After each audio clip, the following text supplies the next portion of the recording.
What is up, defects? We are back. We got a good one lined up for you tonight. But before we get into that, Matt, roll that beautiful beam.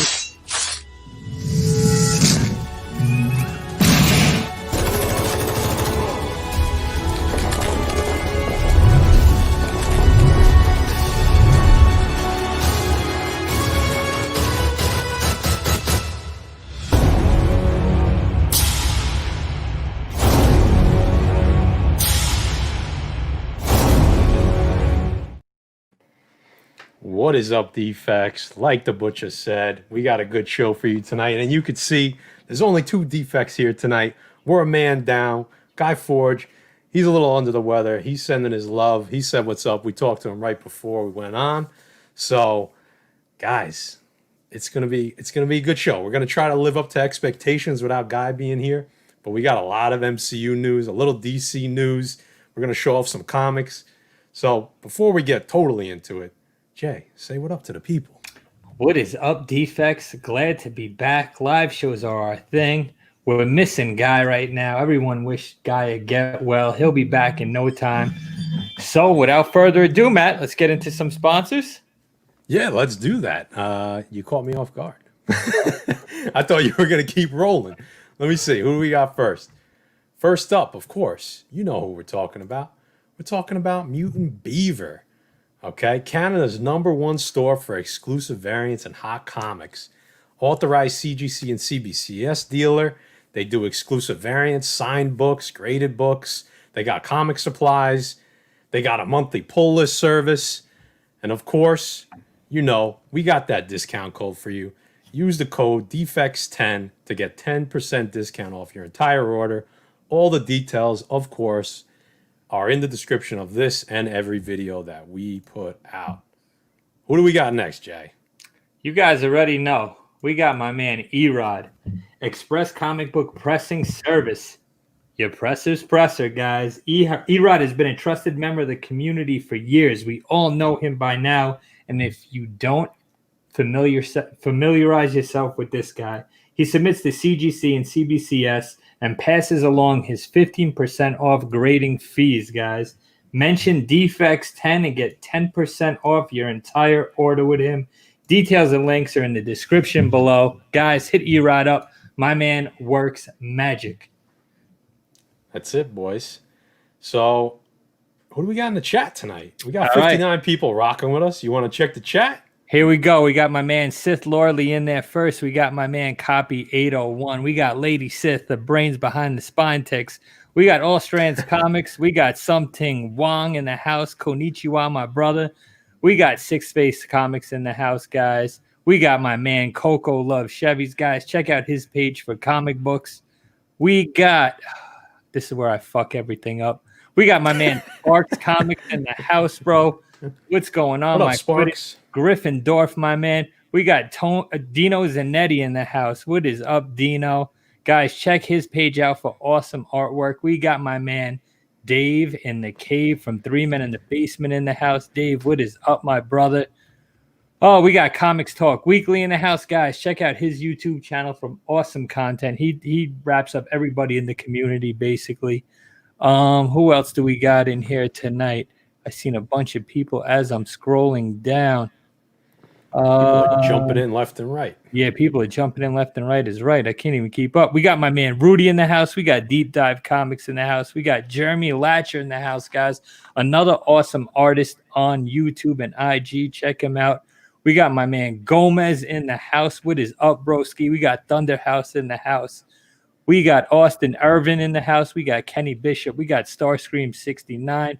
We got Everett Otto in the house. What is up? We got my boy Johnny Rosado in the house. I got a little special shout out for Johnny later. We got my boy Andrew in the house. We got Rag718 in the house. We got my man Joey Does Comics from the Power Pack, which name I created. So you're welcome, Street Guy. You're welcome, Power Pack. I want my royalties. We got Davis Ryder in the house. What is up, Davis? We got Mac B1 in the house. We got Matt in the house. We got Fat Stack Comics. Guys, my man is doing killer artwork for Noel right now. Dope, Check his site out. We got Hulk in the house. What is up, my man Hulk? We got Astro Wizard in the house. We got my man Uni X. Throw your X's up. I got a big shout out for him too. We got my man Wesley, another part of Power Pack. We got Thunderhouse Designs. We got my man BX Boxer. What is up, brother? We got Jay Salsa in the house. We got Kid Collector Comics, who's 18 in the house, or at least his account says so. We got, I think that is, oh, we got Michael P in the house. We got Johnny Dakota in the house. What is up, Johnny? We got Glenn Smith in the house.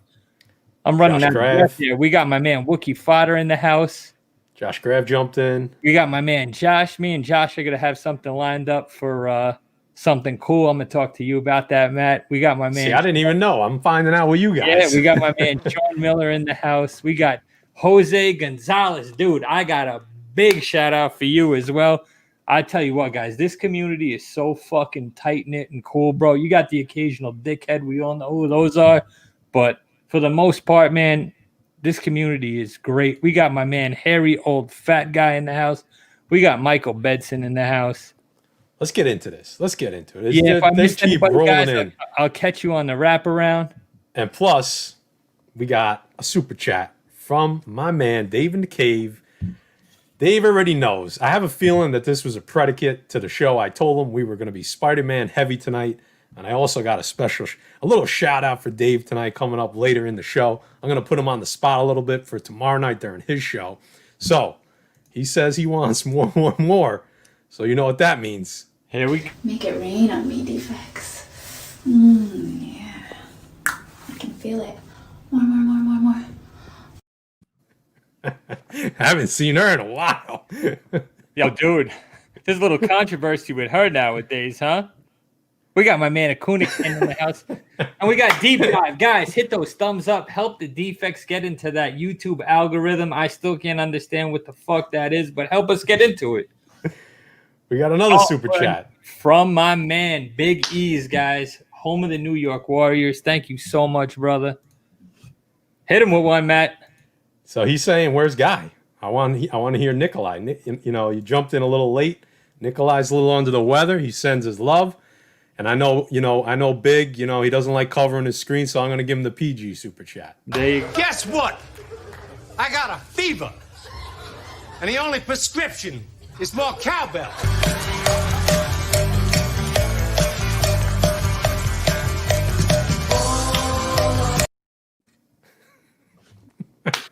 All right, guys. So Matt, let's fucking do this. Let's get into it, bro. Yes. We got a lot of shit to talk about.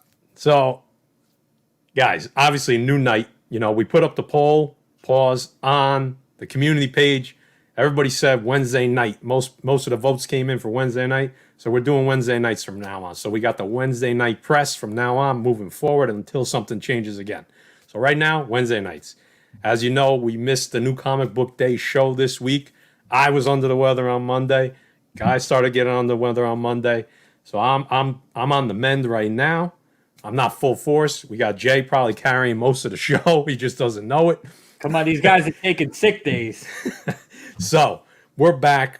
Next week, we're going to be back full force, ready to go. So tonight, not a lot going on, except there's a lot of news. So we're going to talk a lot about news. I wore my Lords of the Long Box t-shirt in honor of that because he's dropping scoops left and right. We know the Scoop Master. We're going to do a little mail call. We got the Fantastic Four. We got Forge's Face Off. And then we're just going to talk to the chat. We're just going to see what the chat wants to do. And we're going to go from there. So, Jay, did I miss anything? We got a big shout out, my man Emerald Knight's birthday, guys. That's true. He turned old today, guys. So wish him a happy birthday. Happy birthday, brother. Oh, we got another super chat. What we got here? We got my man Paulie PC representing Yonkers, New York. That's right. Paulie, we got something for you. Thanks for the super chat, defects. Look at that. Matt, I don't care how much he looks like you, bro. I will do disgusting things to that chick. We got my man, the worst. Billy Bourne in the house, Astro World in the house, guys. So, Matt, what's up, man? We want to get into some news?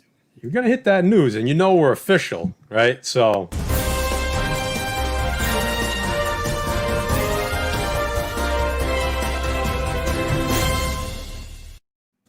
boom, just like that. just like that. So, guys, we got a little bit of a different format tonight, so we're going to see if it works. I don't know. We're going to try it out. Here we go. Sharing the screen. Bang. So now you could see our beautiful faces while we're looking at the news, and we could just make this thing flow a little better. So, Jay, you want to start this one off while I organize my computer here? Absolutely, guys. According to CBR.com, official Sony video multiplies Maguire, Garfield joining Holland in Spider-Man 3, guys.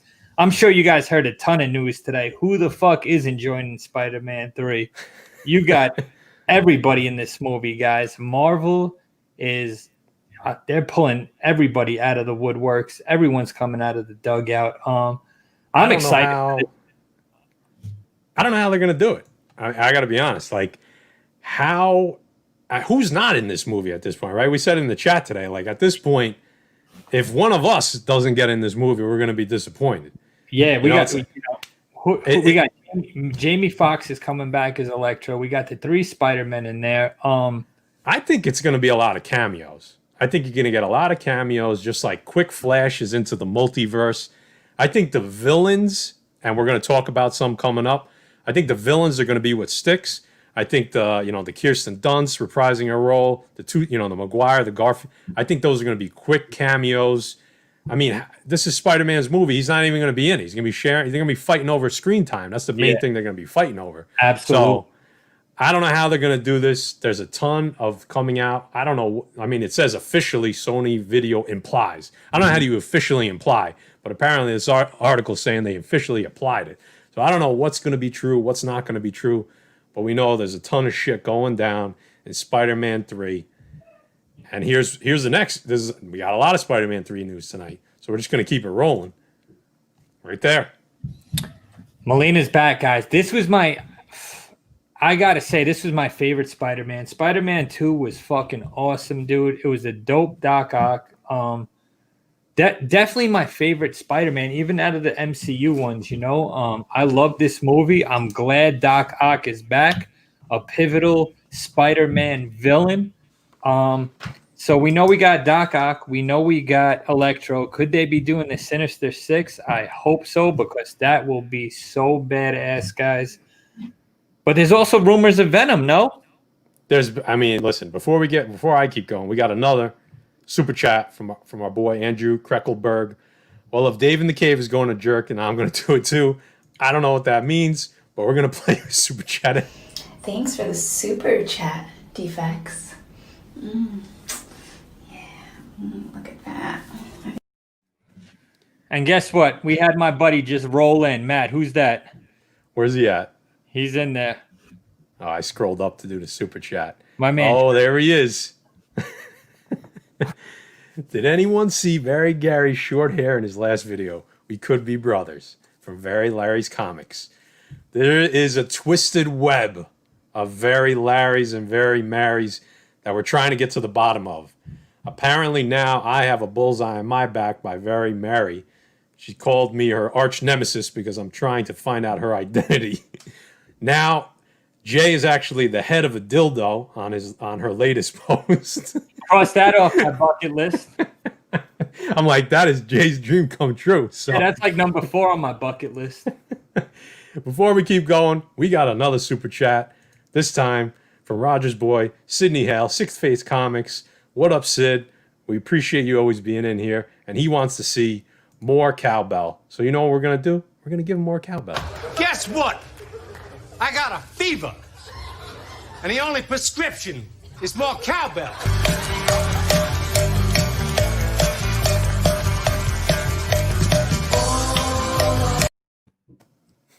Follow the money, baby. That's true. So I think what Jay said is right. I think Doc Ock has been one of the best villains in the movie so far as Spider-Man villains.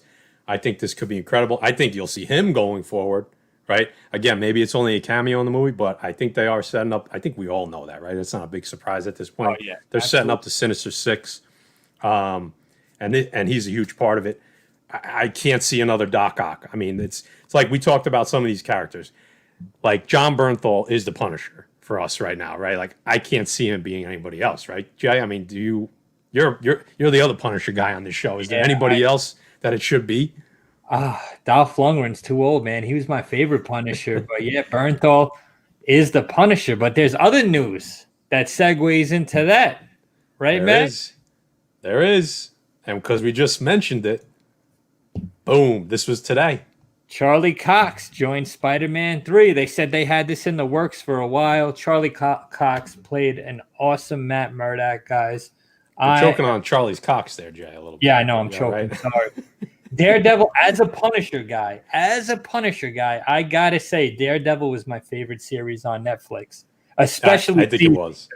Especially season 2, man. And season 2, I like 3, bro. 3 was my best. I like 2, man, only because of Bernthal. I think season 2 of Daredevil was a better Punisher storyline. Well, from that standpoint, yes. Yeah. So, but this is right on cue. Like he couldn't have made a better entrance at the right time. And Matt, could you just remind the chat what was my fantastic 4 pick last week? Daredevil 1. Daredevil 1, guys. I told you this book always for a reason. Has still so much room to grow. It popped on that app today, so prices are gonna get insane. I've been monitoring a lot of major keys, guys, and all of these major keys have been out of control right now. So that Daredevil 1 is going to start soaring, guys, especially with all this news. So I'm not highlighting TiVo's comment here because he's complimenting the shirt. I'm highlighting it because he dropped this news on his channel probably like back in April or May, right, Jay? I don't know if he got it from Mikey Sutton or he got it from the Black Knight. Some people they think they're the same person. I don't know. He says they're different people, but he reported this way back, and it made complete sense. The way they dropped it, the narrative behind it made 100% sense, and that made no sense what I just said. So it was perfect that he just came in, perfect timing. So shout out to TiVo because a lot of this stuff he's been scooping on for months, right? Now we're getting some confirmations. They've been on fire this year a little bit. They've really nailed a bunch of these. So. And I'm not just saying that because he's in the friends of the show, of the description, right? Yeah, absolutely. Now he's good to go. But now, are we going to see Matt Murdock, the lawyer, or are we going to see Daredevil? I think that is something that's going to... That's a good question. But guys, if you have the money, it's probably too late once the app dropped it, but try to grab up a Daredevil #1, guys, because I don't see that book coming back down either. And it's funny because... I was talking to Gary today, and we were talking about Daredevil news dropping. I'm like, I told Jay first thing this morning, you better buy that book now if you plan on buying it. And he said, I think Daredevil 1 is probably the most, I don't want to say most affordable, but it's the most undervalued Silver Age major key left. Absolutely. I think he's right? I mean, at this point, what else is there? Kingpin, first Kingpin, ASM 50. It's a villain, though. I mean, this is a hero. We all know heroes do better than villains, guys, and that book's gonna soar. I think Daredevil's gonna do big things in the MCU. We already got an awesome actor playing him that already proved himself playing that role. Right. So Charlie Cox is Daredevil at this point. And not only that, you got Foggy Nelson and Karen Page in that first appearance too. I love them too. Why recast them? Yeah, exactly. Yep, exactly. So we wanted to drop a couple books on you tonight as well, right? Because obviously the spec here is Daredevil #1. But we're going to show you a couple other little books right mid-news stream, right? We're going to throw in some spec books, all right? Just because it's fun. Why not? So the obvious one on here is still a pricey book, right? We got ASM 16 from 1964, the first meeting of Spider-Man and Daredevil. That's an easy pick. That's low-hanging fruit. Everyone's going to go for that one, but it's a pricey book. The book that I found today that I thought could be of some importance, that's a $1 bin book. You can go on eBay and probably buy it for $5 right now, is ASM 567, the first time Spider-Man wears Daredevil's suit. Why am I saying that? Because it's an affordable book right now, and the way they're setting this storyline up, that he's on the run, and if Daredevil's coming in, maybe he puts that suit on. I mean, who knows, right? Maybe he goes to fight crime as Daredevil because nobody's looking for Daredevil right now. I don't know. It's a tiny little Matt Ford spec. Who the hell knows? Jay, what do you think? I like it. First of all, I like that ASM 16 the first time they meet, because like we always talk about, like tons of people always talk about, if you can't afford that book, you could always get a book, and this is the first time they meet. This is definitely more affordable than that DD1 right now. And look at that, man. That's a classic cover. You still got Daredevil in his yellow suit. You got Spidey on there. Both these books, man, let's get them on that list, guys. Grab them up before they pop on there. Yeah, and look, everybody's saying they're answering Jay's question. Everybody's saying lawyer. So maybe Spidey does wear the suit while he's being the lawyer, right? So I don't know. I like that 567 though. It's a $1 book. Jay, are you checking that? Oh no, I was checking. TiVo just sent you a message. Yeah, okay. So you want go ahead, take over for a minute. Let me yeah. So guys, both these books, I could see Matt Murdock coming in a end credit scene as a lawyer if Spider-Man gets jammed up in any type of way. We already know he's wanted. Shit, man, I'm just happy Daredevil's going to be in Spider-Man 3. This cast for Spider-Man 3 is almost like Infinity Wars, guys. There's tons of people reprising their roles in there. So I'm excited for it, man. And I'm telling you, after seeing the Justice League on HBO Max, holy smokes, man. Marvel better have an answer for DC, because it looks like DC is going dark. Marvel's going a little bit opposite direction with Disney, but competition is what makes the game great. So I'm excited for all these movies coming out. It's been so long since we had something new, guys.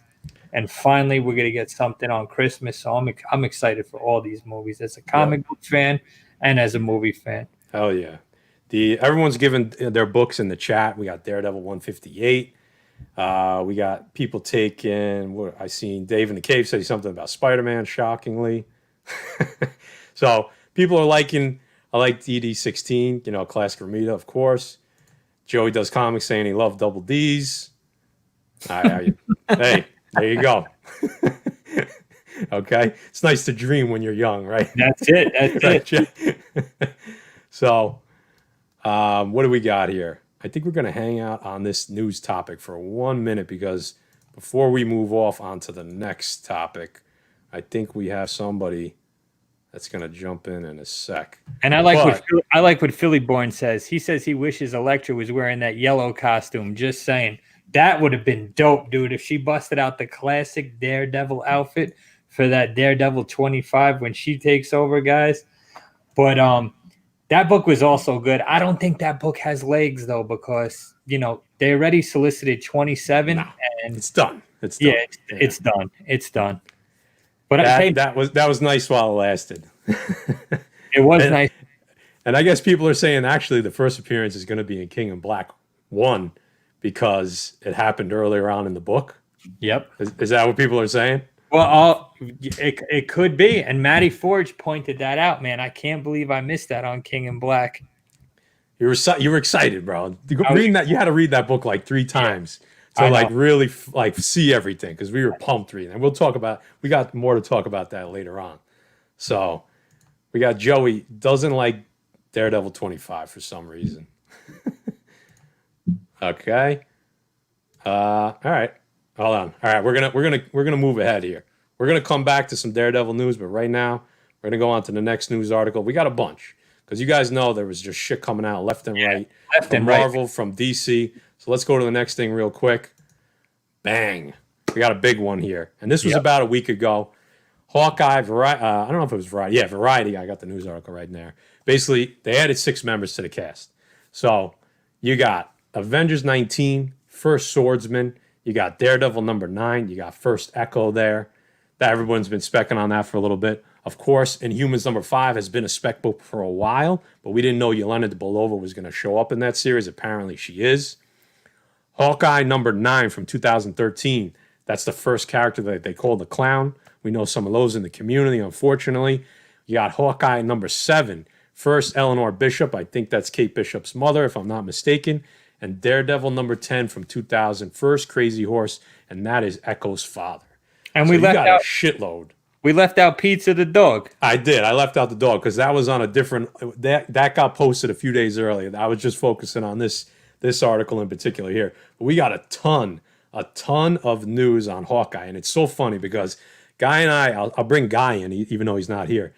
Guy and I were talking about a book he's been holding on to. It's a spec book, and there was a little tiny rumor about that book being involved in Hawkeye. And I said to him, "Listen, we're going to get I have a feeling before the end of the weekend, we're going to get major Hawkeye news because it's been trickling out. I have a feeling the bomb's going to drop." I said, "So if it drops in that," I said, it's huge. I said, "If not, then sell it right after that. Don't wait anymore." You know what I mean? Because you might be waiting a year. So sure enough, like I think it was the next morning, this article came out and we got the bomb, right? We got a bunch of characters, a bunch of spec books, a bunch of books that nobody had on their radar.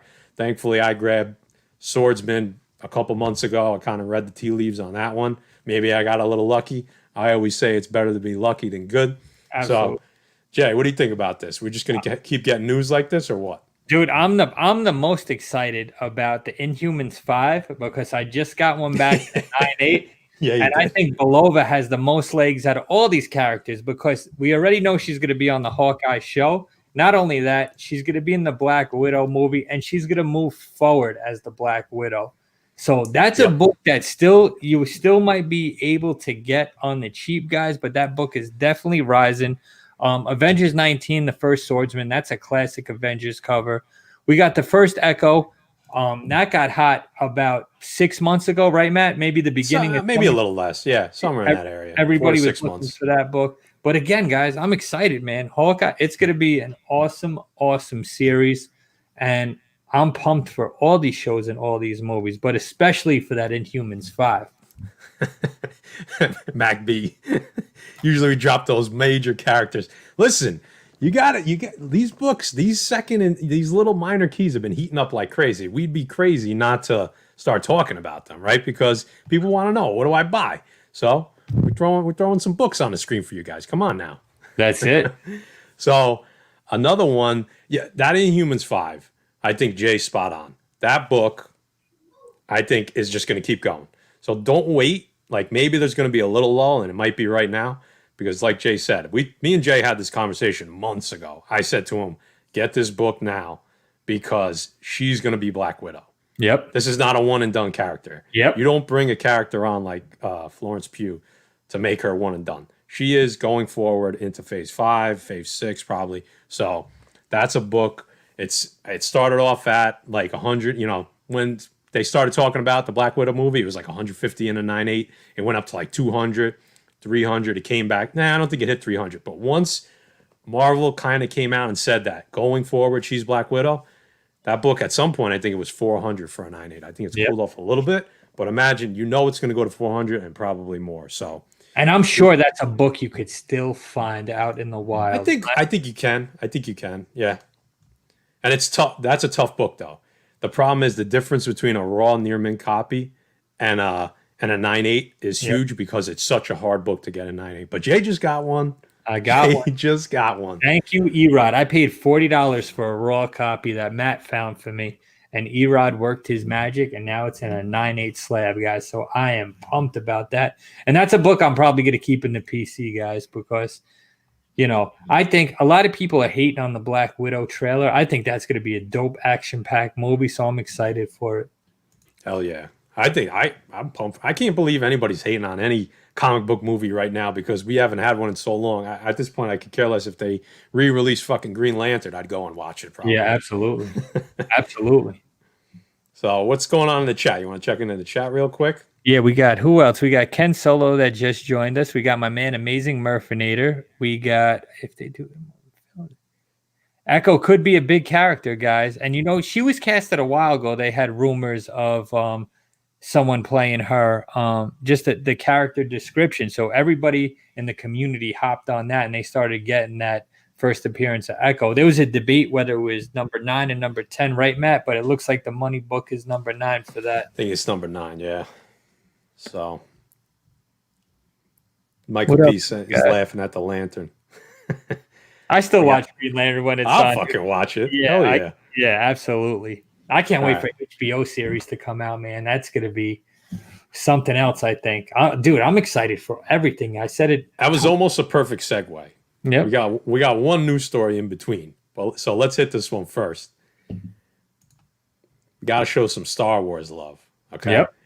And guys, I think if you don't know, maybe a lot of you probably do know that Disney's having their investor meeting, I believe, tomorrow, and we should get some news out of there. But I wanted to focus on some Star Wars projects, right? A couple weeks ago, we saw. Oh, I don't know. I guess I could spoil Mandalorian from 2 weeks ago at this point, right? We got Ahsoka. And they talked about General Thrawn. So everybody started speculating about what other series could be coming. So I found an article that had some potentials. Yep, there you go. News starts tomorrow at 4:30 p.m. Eastern. Thank you, Wookie. So I'm going to read this because it's kind of, I don't know if it's small for you guys to read, so I'll read it out. So what will be announced, possibly, obviously, some of this is they have a really good feeling about, some of it's speculation. So Sith Lordly, I hope you're listening. It's unclear what we're expecting to hear from the Star Wars side of things. Recent rumors suggest an animated series based on the High Republic. That was some news that just dropped recently, right? Which takes place about 200 years before the prequel trilogy. Could be in the works. We've also heard about spin-off animated programs based around Bo-Katan, Cara Dune, Boba Fett. There's also been hints of Star Wars Rebels sequel series. They also talked about Ahsoka and Thrawn getting some type of spin-off, or if they're together, separate. But they think that these characters are going to get some type of spin-off. What else? There are a couple Star Wars projects in the works already, which will probably receive a few updates about, including Star Wars Kenobi, which will soon begin filming in Boston, a series based around the Rogue One character Cassian Andor. We heard about that a few months back during the summer, I believe. An untitled Star Wars film from Taika Waititi that was announced back in May. People are kind of excited about that one as well. And then this is the first time I heard about this, but apparently it's been known. Leslie Headland was tapped to write, executive produce, and serve as showrunner for a new Star Wars TV show series on Disney Plus that will take place in a pocket of the universe and a pocket of the timeline that we don't know much about yet. Okay, so guys, for the Star Wars junkies out there, we got probably some news tomorrow. How much, we don't know. I'd be shocked if we didn't hear anything, but I think we're getting something. So I'm excited, man. Mando's been crazy, dude, and it's right up there with the original movies. It shits on every later movie that came out, and it's just the last two episodes have been bananas. Yeah, I wish they were just longer episodes, and I get it. There's a budget, but holy smokes, man! And these comic books have been on fire. But Matt, getting back to what we were talking about before, you want to bring in our guest? Yeah, we're gonna bring him in, the man himself. There he is. He had to change his shirt. That's why. What are you talking about? I had the shirt on all day. You got to change the hat. Hey, forget about it. How you doing, huh? Ciao bello, ciao bello. He always busts on our accents in the chat. What accent? I don't know what you're talking about. Pivo, what's going on, my man? What's up, Glad pal? you could hop in for us tonight. No, this is the favorite type of YouTube shows that I like. Because this is what we used to do, right? Until we kind of did the thing, even before we had Mikey Sutton and the Black Knight, we were just doing the weekly news, and it's glad you guys are carrying the torch. Dare I say, I want to take that torch back because I want to do it again. But no, I'm just. But I like when we just because and you can do it now because in the when the shutdown happened, I meant cover price was a godsend because we were doing these, but when the shutdown happened.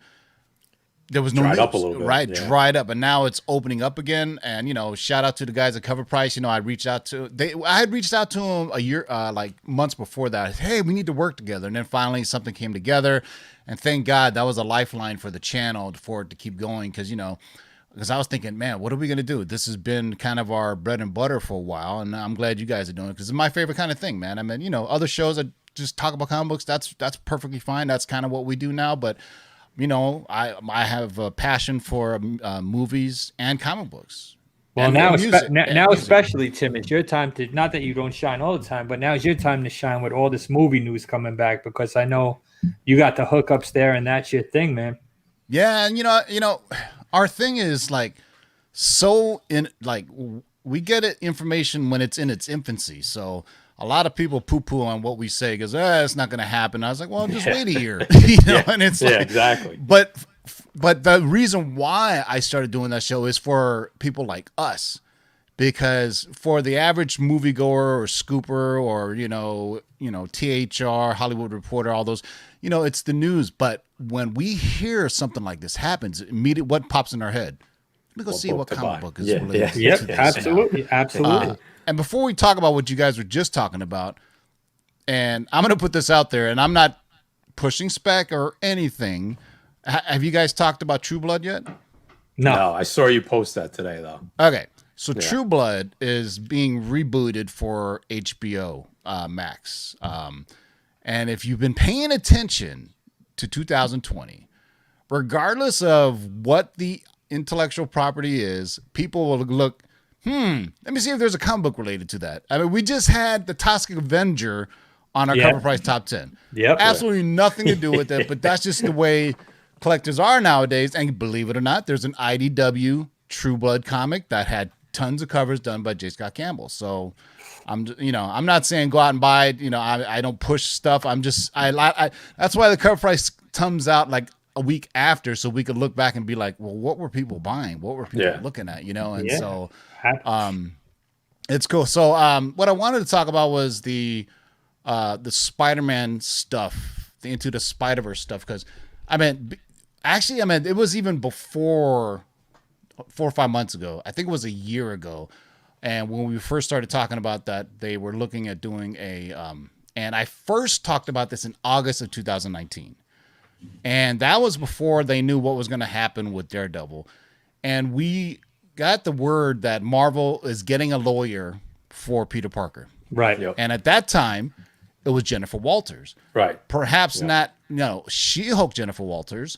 But that's all we tell you. Things are always subject to change. A lot of times the haters will come out and say, see, you said this. As well, you know what? 2020, dog. Come on.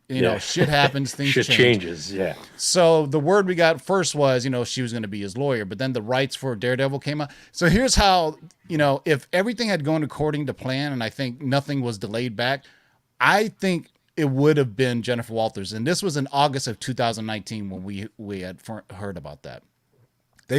Everything got pushed back, obviously. So they're like, you know what? We just got the rights to Daredevil back. Let's use that. But absolutely. And there was a petition for Daredevil. They seen how successful the show was. It was probably the most successful show on Netflix, right? It had to be. I think so, yeah.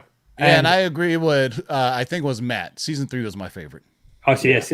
But once their rights ran out, what? Netflix lost their about a month ago, 2 weeks ago, 3 weeks ago? Yeah, it was like... So here's how the legalities of it work. So they can't even start planning things yet until the rights revert back to them. So they can't even start... obviously, it's kind of like NBA tampering, right? I was about to say. You know what I'm saying? They call each other LeBron. Hey, LeBron, you think I can come and play with you? What's your name? Jared Smith. Nah, dog, But weed is legal now, so maybe you can. But... So, and then that had changed, and then we heard they want to bring Matt Murdock in, to be part of Spider-Man. Because obviously, you just talked about it, early ASM issue. They have a long, long history, Hell's Kitchen and everything. And I think what it is I think some of the people in the live chat alluded to it, and you guys talked about it. I don't think you're going to see full-blown Daredevil in costume. I think you're going to see Matt Murdock. And I think it's going to be a small role, and it's going to be an Easter egg, and the audience is going to lose their shit. It's one of those perfect Marvel things that they like to do. The audience is going to lose their shit. Now, here's something new that do you have the Ron Burgundy cannonball? I don't. I thought it was my show. Not everybody has a cannonball. You know what I'm saying? I mean, we got a bunch of other shit we can play. I know you do. So let's not bring out the girl with the choppers. So... My cousin. Feige wants a Daredevil show. Now, this obviously this will introduce him into, that form. And what Feige is doing is like, he kind of liked the Netflix stuff. He liked it, but he thought it wasn't superheroes enough. You know what I mean? Like Daredevil doing superhero stuff as opposed to. So he wants what I was told is they want a more superhero like Daredevil, but they still want to keep it adult. So it will probably go to Hulu, or I don't know if you, I think earlier this week or maybe 2 weeks ago, there was rumors that Hulu was merging with Disney Plus, which we've talked about for a long time now. It doesn't make sense to have two streaming platforms. And the reason why Feige wants this is once you sign that contract with Hulu, you are your constraints are with the budget and what the subscriber count is. That ain't Disney Plus money, dog. Hulu does not have Disney Plus money. Feige wants the two in there so he can use that Disney Plus money to do a proper show. And there's Mikey Sutton did this scoop a while ago where there was like a adult lock for Disney Plus to allow you to see rated R movies. And I think this is what that's leading to. However it comes out, if it's Hulu or they absorb everything in, or you have to get a certain, different login for it to get the more rated R stuff. Because there is here's the thing. In 2020, you need to find new revenue streams. The Disney Plus is hampered by rated PG-13 stuff. There's a ton of stuff that they acquired to 20th Century Fox. Yep. That is rated R, that they basically have streaming elsewhere or maybe on Hulu or Peacock, whatever the fuck it is. But they can get that inside there. And this is just the beginning of the streaming wars. This is like the Risk of streaming wars. If y'all ever played Risk, for you old school cats out there. I fucking love Risk, man. So that article came out a few weeks ago, right? And it was a tiny little article, and no one really paid attention to it. But I think you're making a really good point. And I don't think this is tea leaves. Yeah, I don't think this is reactionary to what HBO Max is doing. I think this is what they had been planning, especially it was necessary. They had to. Especially with the shutdown. You need to find revenue streams, to get other things done. I mean, HBO Max, fine. You want to put your whole slate in 2021. I think they were a little premature in that statement or announcement, right? Why not take it quarterly basis or a month-by-month basis, as opposed to just say, hey, everything in 2020 is streaming and in theaters were available. Yeah, I agree. They shot their whole load in one shot. Take it a little bit at a time, because the vaccine's coming out. Things can slowly come out. So here's the next big scoop is Black Widow. Tomorrow is going to be announced that it is not going to be streaming. It's still going to be a theatrical release. And so there's no way they've invested way too much money in that, to lose money, yeah. Huh? I mean, because I think they see the light at the end of the tunnel where, in 2020, maybe the middle of 2021, things can get somewhat back to normal, right? I mean, right? Because it's going to get warmer, right? That cures the virus. Vaccine. We think, right? The vaccine definitely will help. And I think, movies will be lined up because, I mean, I've been unfortunately, I've been on Twitter, and just all the people reacting to Nolan in a negative way was like, they're lining their pockets. Well, these guys are cinematographers. They are the artistic views of what they see in movies. They grew up going in movie theaters. There was an interview today with Patty Jenkins and Aaron Sorkin. And Aaron Sorkin said, it's not us just, seeing at home, but it's the experience of going to a theater. Yeah. Imagine seeing Endgame at home. Yeah. Well, you know what? Yeah. And Tim and Matt, you know what? I like this because it's Marvel and DC, and they're doing two totally opposite things. So we benefit from both. We benefit from streaming at home, which, it's not like going to a movie theater, but if you got a 4K TV, you're all set up. Right now, though, I think everybody would take it, right? I mean, nobody on here is mad that those movies are coming out. No, hey, Christmas night, dude, I'll definitely be watching Wonder Woman. Yeah, but okay, so if you saw Endgame at home and Captain America goes, Avengers, assemble. What do you do? High five your wife? She's gonna be, what the fuck you doing? But in the theater, people lost their shit, right? I mean, it's like, and Aaron Sorkin actually really made a point. He goes, for 400 years we've been having this shared experience, or 4,000 years, I think. Or basically, he was talking about how in Greece, right, when they had plays and open auditoriums and tragedies and comedies, and people had a shared common experience when you walk out the theater or whatever, the Pantheon, whatever the fuck they were doing, and people would talk about it. Now it's like I turn to my girlfriend and she's asleep. I'm like, God damn it! I really want to, I just wanted to talk to you about this scene right here. I mean, hell, well, she falls asleep in theaters too, but Yeah. But I don't expect any seismic. I was told that don't expect any FF or X-Men news tomorrow. I mean, it's investors I'm call. not thinking of it. It's Yeah. pretty fucking boring. I listened to the last investors call, so they'll talk about some numbers. I expect some Disney Plus news to drop. I'm trying to get more information as we speak, and I think they're gonna discuss some Sony properties.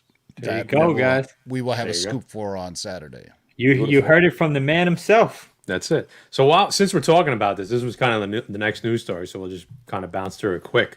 So obviously we talked about it. Warner Brothers, they're basically releasing all their major titles on HBO Max and on theaters the same day for 2021, and including Wonder Woman 84, which we know is this year. Everything in 2021, and you got the whole list on the side there. So what is that? Some of the ones that we would know: Godzilla, Mortal Kombat. Who else you got in there? Dune, Dune, Space Jam, Suicide Squad, Matrix 4. Those are the big ones, right? Malignant. Those are the big ones. So, and then TiVo talked about this a little bit, and I kind of put a collage together.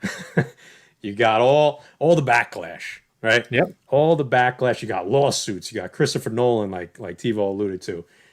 This one was funny up in the corner there, top left, that Gal Gadot and Patty Jenkins reportedly paid $10 million each to praise HBO Max deal.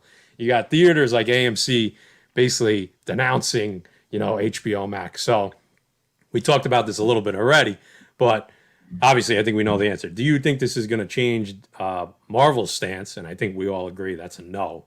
But the bigger question is, do you think that there's something that would make Warner Bros. And DC walk back this whole stance about releasing everything on HBO Max the same day? What do you guys think? So here's my opinion. I think that Warner Brothers is going to stick with what they got now. They put their foot down. There's no backtracking now. You're going to get backlash.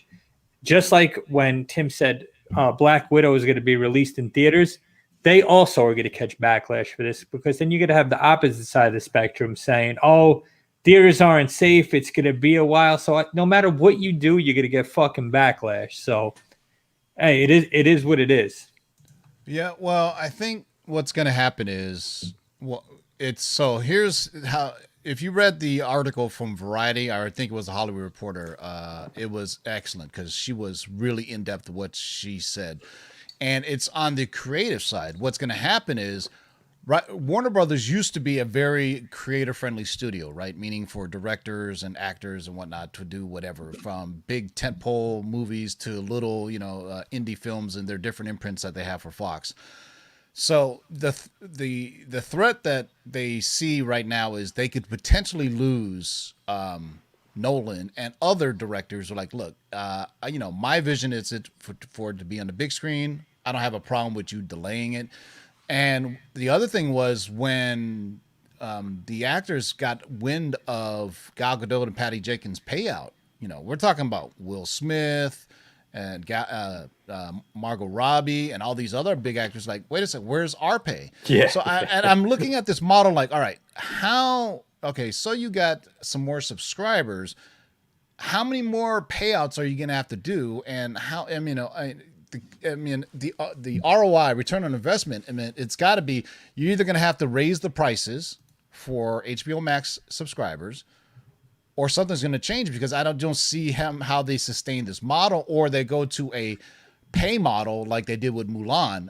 And I'm expecting, actually, they may drop the numbers for Mulan tomorrow. Although it didn't do well in China, reports are it did pretty well in the US. So it makes more sense to have a pay model.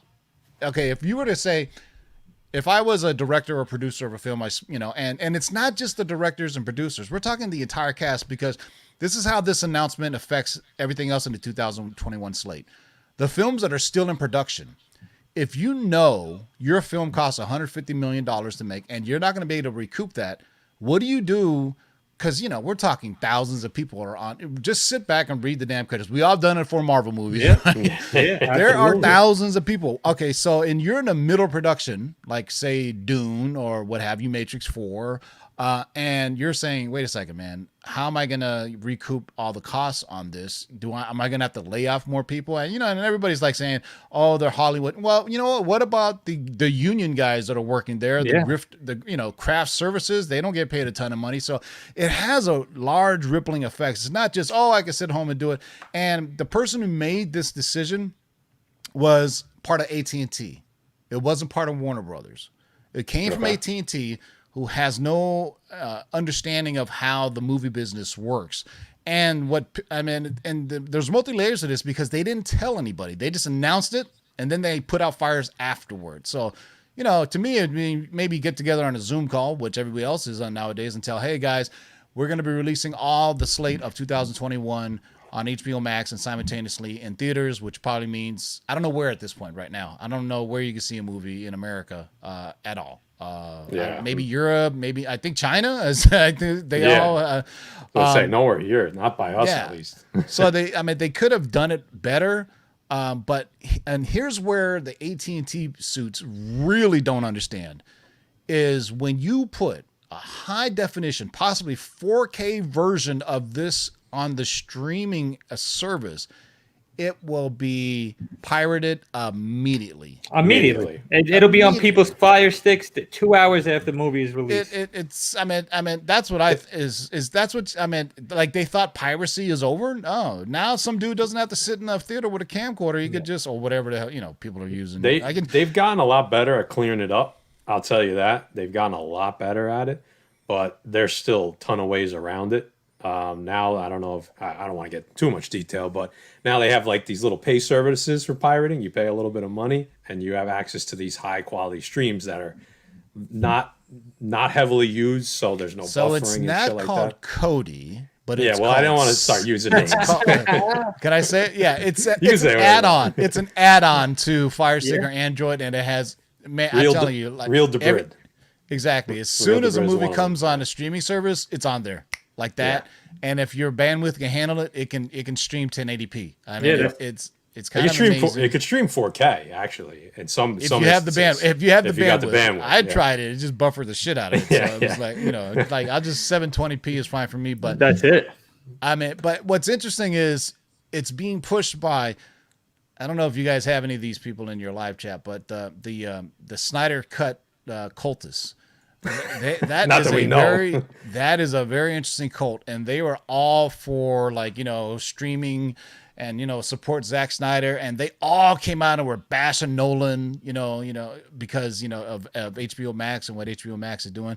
I hope it's good for us, but for me, I cannot see Godzilla versus Kong on my TV. No, I get that. That needs to be IMAX, baby, right? I mean, Dune. Imagine the wide shots of Dune. Here's how tone deaf AT&T and Warner Brothers were. They released some footage of IMAX extended scenes or behind the scenes online. I'm like, why are you showing this? How is because Wonder Woman was filmed in IMAX. Why would you tease us with IMAX scenes knowing that none of us has a 180-inch IMAX TV at home or whatever the hell it is? But I mean, I understand you have to do this, but why not just wait? Other studios are waiting and just see, and as a movie comes, as their release date approaches, handle it that one at a time. So, okay, so Wonder Woman, we're going to do this. What's the next movie on the set? All right, let's wait till and then we'll do this. I mean, Marvel has pushed everything back. I mean, so far they're the only major studio that's doing this, but also Warner Brothers is also one of the few studios like Disney who actually has a streaming platform where they could put stuff out on. If you think about Sony doesn't really have anything, CBS access with Viacom, but nobody really, you know what I'm saying? I mean, Universal is part of NBC, right? They don't really have a streaming platform. And I think it's funny because the head of AT&T made this announcement. He goes, we want to do what our consumers want, and our consumers want it streaming. And I think that's reactionary to what's on Netflix, what Netflix is doing. And to be honest with you, I think Amazon Prime has better content than Netflix at this point. Less, but better quality. Yeah, I agree with that. I spend percentage of shows. 15 minutes on Netflix just deciding what I'm gonna pick, and then I end up 15. going. I could spend an That's hour. speedster. Yeah, you're fucking speed racing, bro. Bro, there was a movie out there with Ryan Felipe that was trending. It's called Second. It's fucking trash. It is. And it was trending. Oh god, It is awful. You know how the Netflix has the top 10? Yeah. And it was Ryan Felipe. I go, oh, fuck it. Let me give this 5 minutes. I can't watch this. It was super low budget. There was another one that was okay with Dave Bautista and the guy from Entourage. And it's about like, I forgot what it's called Marauders. What was okay, for a Netflix original. I was like, this is not bad. Oh, was that like their bank robbers or something like that? Yeah. It's not bad. I want to watch that. I tell you what, I watched Milan last night and I fucking liked it. I thought it was dope, dude. I'm gonna tell you what's good on Netflix. It's a Netflix original. It's called Mosul. From I heard that the was city good. and oh my, it's so good. It's produced by the Russos. Oh, nice. So I had just finished Marauders. I just finished 5 minutes of the Ryan Felipe film. I said, fuck it, I can't sleep. Let me watch Mosul. And I was, totally enthralled. Valley of the Tears is really good too on HBO Max about the war. I think the Yom Kippur War or the 6 Day War between the Israelis, Syria, and Egypt. It's a 10-part miniseries, but that's really good too. Sometimes, you got to dig deep into your the videos, but the further deeper you go down in Netflix, the more just trash it becomes, man. Yeah, so, for sure. I So, try to Matty, keep we got any other very clean. we got any other news? No, I mean, I don't think so. Unless TiVo's talking to got me? something.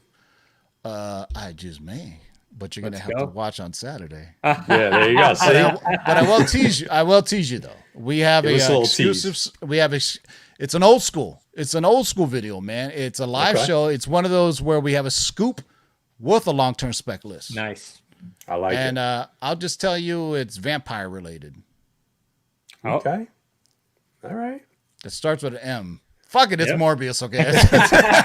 I was gonna say, You got two choices. It's Blade or Dracula. anything. No, so we got some information about our man Mike Son gave us a scoop on Morbius about what their plans are going forward and a long-term spec list, meaning more than one film. there you go. I got to be honest. That's one of the most excited I am. That film is one of the most that I'm excited for. Like coming up, seems like it could be amazing. I don't know. But I don't know. let me what you just guys tell think. you, I saw the characters on this long-term spec list, and I recognized like two of them. Really? Okay. Yeah, but that's a good. You know what though? That's a good That thing, means though, they're going because- deep. Yeah, exactly. Then you could dig in those boxes are the and cheap grab ones. those. Those are the cheapies. The easy ones are it's the good. That's why I like long-term specs is because typically you can find them in dollar bin boxes, right? Heir to the Empire, dollar bin fodder a year ago. Yep. Right. it's true. Nobody cared when Thrawn was on Rebels, but as soon as I call it the Disney Plus effect or the HBO Max effect. As soon as it gets on there, boom. I know. And luckily I was able to grab 2 copies of Heir to the Empire. We should have grabbed more, but it's kind of ridiculous, man. But The Star Wars spec always scares me a little bit because I don't know how much legs all these books have. Me and Jay talk about that all the time. We're like, man, Star Wars books. I feel like as soon as it hits, just sell it right away. Like if that's why you bought it, like if you bought it. You know what though? But right now it's like this, bro. It is. I know. it all Everything's depends on where going like that. they're gonna go with it. The High Republic stuff, I think we'll see where that goes. How deep they go, if it's gonna be new characters or if it's gonna be characters from it takes 200-300 years before the prequels, right? Yeah, the High that's what they're Republic. saying. Yeah. And they're talking about how it's going to be on, and maybe they'll drop something tomorrow. But this was announced way back when, because first it was going to be a series of books, right? But then they also said it's going to be multimedia games, and then the latest news is they're going to be a High Republic animated series. So if anything, I mean, if you guys have been paying attention with animated series with Rebels and Clone Wars, obviously that's going to be big. I mean, and the Mandalorian comic's supposed to be coming out next year. That's what they said. Yeah. Man, first appearance of gonna Baby be some heat on Yoda that. is Yeah. going to Seriously. be crazy. It's going to sell out before, pre-order is going to be crazy on that, man. Skip cover go right for if there's ratios. That's the ones because there's going to be how many. I mean, the print's got to be high on this thing, right? I mean, The print demand on count. that is going to be Yeah. absolutely nuts, man. Yep. It's going to be crazy. So just thinking it's going to be the first appearance of a Mandalorian, Grogu, Gina Carano's fine crazy ass. And who else? Who else Cara is Dune, first yeah. appearance in it? Who else would be it? Yeah, I guess I can't remember his name. I'm never good with these fucking names. Gif so I always get Modian, yelled Gif, at. Gif, Goff, Gif Modian, whatever his name is. You know what I'm talking Who's about. The sheriff, is that him? The sheriff? Vander No, Holyfield's, Grand Moff Gideon. Yeah, Moff the what's his name Vander Holyfield. from El Pollo Loco, the bad guy with the dark saber. From Breaking Bad. Yeah, that I can't definitely remember that's gonna be a hot issue too. Oh, because that's Giancarlo. Giancarlo Stanton. Yeah, Doesn't he play for the Yankees? yeah, that too. He's that talented, man. Come on. He can play a Mexican chemist in Albuquerque, or he can play a Star Wars villain. That's how it I goes. know. We need help. We got Moff Gideon. Yeah, Carl Yeah, Weathers. Moff Gideon's sad, right? Who's the Carl character Weathers? who's his character? I can't remember that character. That's what I was thinking of. Apollo Creed. Yeah, that's it. Apollo Creed. Yeah, Right. on the Mandalorian. Dude, Apollo that Creed. sounds like a Star Wars name, man, doesn't it? Yeah, seriously. It does. It sounds like a Star Wars God. name. So yeah, I've been, it's good to watch. Like I wasn't I was a Star Wars fan of the movies, not the comics really. Now I'm getting more into the comics, but this has been it's been fantastic. I mean, I think anybody, whether you're a Star Wars fan or not, you can enjoy the Mandalorian. Oh, absolutely. Yeah. So I mean, I don't know if they're going to make announcements, but what I've heard, and James will tell you this, no, just kidding, is that I don't know how much more we're going to see of Ahsoka Tano, but what's going to happen, the spin-off series from this is going to be Ahsoka Tano has her own series, and Rebels live action will be their own series. And this would be something really interesting if you ever think about this. Did you guys watch Rebels? I did not watch Rebels. It's my next on my list. People keep telling me to fucking watch it. I got. All right. Well, spoiler alert. Let me. How can I phrase this? The end of Rebels, the last episode, the finale, didn't play out anywhere else yet. In other words, nobody has told the story in the comic books or the novels or anything. That tells me that they're saying Dave Filoni is like saying, "Look, I'm going to finish this story." And it's going to be on the animated or live action. What I'm hearing, it's live action. It directly draws into, Heir to the Empire and some other things. So let's just say at the end, the ending of Rebels leaves with them going off to look for someone for you two fuckers who haven't seen yet. Jesus Christ, can't believe it. I got to get on it. Rebels starts off it starts off a bit slow. And Ezra Bridger is a little annoying, just like the Clone Wars. Clone Wars started off and everybody hated Ahsoka Tano. By the end of it, she was badass. Yeah. Ahsoka Tano was badass times 2 in Rebel. Oh, did you guys know she was in? No, that's fine, man. I mean, it's been so long. I've heard so many of these rumors, and then I forget because I'm not watching it right now. So. Yeah. So right now, the only thing we know about is the Obi-Wan series and supposedly a Boba Fett series. But from what Timur is saying, it doesn't sound like he's gonna be back. But they could cast a younger actor to play obviously a young Boba Fett because Boba looks like he hasn't missed many meals. He still had a good episode, man. Yeah, I mean, After that, how could they not be planning something for him? Yeah, so he had a similar Boba performance Fett, to Ahsoka. Boba Fett, Obi-Wan Kenobi. But I think what Disney Plus is seeing and Disney's seeing is that, we got a gold mine here, man. People will love to see an Ahsoka Tano series. And what's interesting is Dave Filoni kind of left it out there that, hey, I didn't really tell you when her appearance takes place. Because she has a major scene in Rebels, and Dave Filoni saying this isn't necessarily chronological, so I don't want to give too much away, but there's a major scene in Rebels, and he's saying this may take place before that. So they always don't tell you the exact chronological order, so it'd be interesting, man. So yeah, sorry I took up all your time. You guys probably want to go home. No, we're already home. We're already home. That's it. We ain't got shit to do. What you guys want to talk about next? Shit, we knew it was gonna be a heavy news show. So when I seen you want to jump in, I'm like, this is perfect because I really only wanted to talk about news tonight because we didn't have much else. The Spider-Man 3, back to that, is when we first got wind of it, and we started hearing it, and we did it on a Scoop Jam last summer, and what Marvel wanted to do was they wanted to kind of tie a bow on the Spider-Mens, right? They wanted to give Tobey Maguire, more so Tobey Maguire, give him his proper send off. Sure. Like Tony Stark did. And this way, it kind of ties up all the ins and outs. I don't expect Andrew Garfield and Tobey Maguire. By the way, there was a picture of Tobey Maguire on set today, so it's totally confirmed now. Totally Before confirmed, they were saying, "Oh, we don't know." No, he's on set. So Tobey Maguire. We also broke that Kirsten Dunst was going to be on there. Yep. So when we first heard this and what they were thinking about the story was, they just wanted to give it a proper send off, and they were probably going to kill off Tobey Maguire on screen.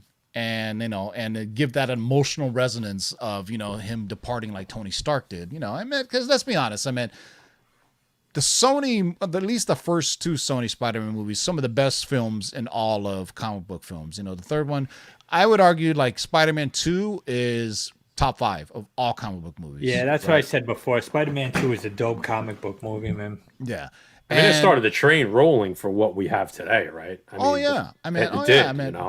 Definitely. And if you think about Alfred Molina tied to Tobey Maguire, Jamie Foxx, everybody forgot. Remember Jamie Foxx? Goddamn, that seemed like last year that news came out, right? Yep. So seriously. Electro's character is tied to Andrew Garfield. So there you go. And also now you have the seeds for the Sinister Six. It just ties itself all there. And they already said Doctor Strange is going to hit. That already tells you Doctor Strange is going to be like, all right, Peter, let me tell you. Mentor. Yeah. Let me show you about how you can go to these different parallels, get these different Spider-Man. My guess is the Sinister Six comes and he needs help. The Avengers are off-world or wherever the fuck they are, and he needs help, and somehow they get pulled in, and those three fight him off. And our original scoop was that Miles Morales would be teased in Spider-Man 3, possibly in the end credit scene, with Spider-Man 4 be introducing Miles Morales meeting Peter Parker. And that's why I was so high on that Spider-Man book the first time Peter Parker and Miles Morales meets, which still a grossly undervalued book. Absolutely. And it popped up real quick and then it jumped right back down. Exactly. So I was just going to ask you guys, as Tim was talking, what are the odds? We got all these Spider-Mans. What are the odds of seeing Miles? I think they're high. In 3? Yeah.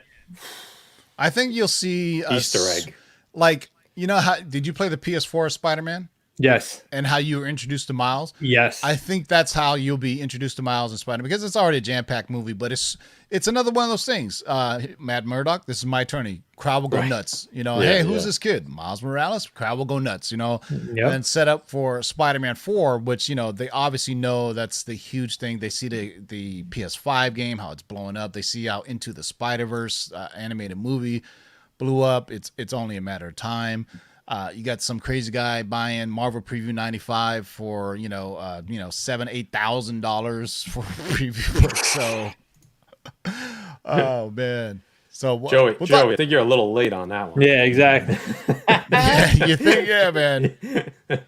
So Matt, what else we got? What else we got lined up tonight? So we got. I don't know, Tiva. You want to hang around? We're just gonna do our thing for like another 10 or 15 minutes, or if you want to go. I'll just mute myself. I don't want to talk anymore, man.